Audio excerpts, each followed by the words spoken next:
관세청사나 관세평가분류원의 유령청사 특공수법을 보고 있자니 노영욱 국토부 장관의 관사 갭 투자는 조족지혈이라는 생각이 듭니다.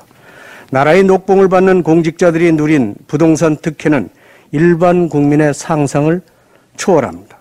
관평원은 혈세 171억 원을 들여서 유령청사를 짓고 이를 근거로 해서 전체 직원의 60%인 49명이 세종시 특별공급으로 각각 수억 원의 시세 차익을 얻었습니다.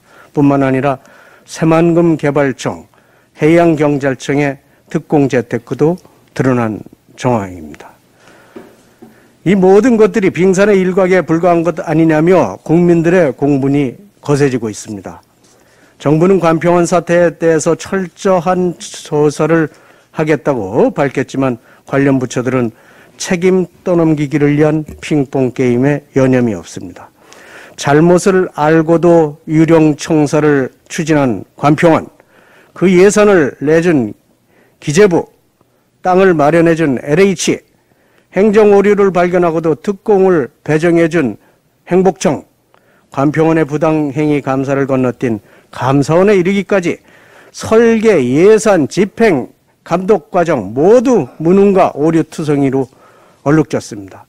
그야말로 복마전이 따로 없습니다. 결국 이번 사건은 공무원들끼리 허술한 행정 시스템을 악용해서 자기들의 이속을 챙기고 그것을 눈감아준 전형적인 관피아 사건입니다. 당시 관평원의 상급기관인 관세청장이 문재인 대통령의 측근으로 민주당의 공천을 받고 낙선하자 또 다른 공공기관의 장을 역임 중에 있습니다.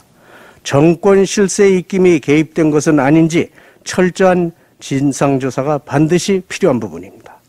그런데 정부는 이번에도 셀프 조사를 택했습니다. 고양이한테 생산을 맡기겠다는 안이한 발상에 과연 진상규명의 의지는 있는 것인지 의문입니다. 이번 사건은 공직자의 도덕적 해이와 관피아의 이속 챙기기가 핵심입니다. 봐주기, 체면치레용 셀프 조사가 아니라 검찰 수사로 부도덕한 행위에 대한 발본색원이 필수적입니다. 또한 우리 당은 정부의 공직자 아파트 특공에 대한 전수조사를 제안합니다.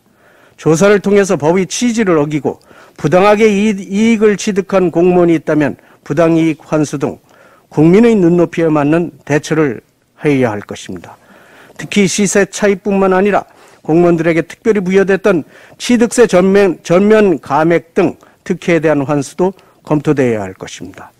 또한 일반 분양 경쟁률의 20분의 1 수준인 특별공급에 대한 전면 재검토도 즉각 추진하시기 바랍니다.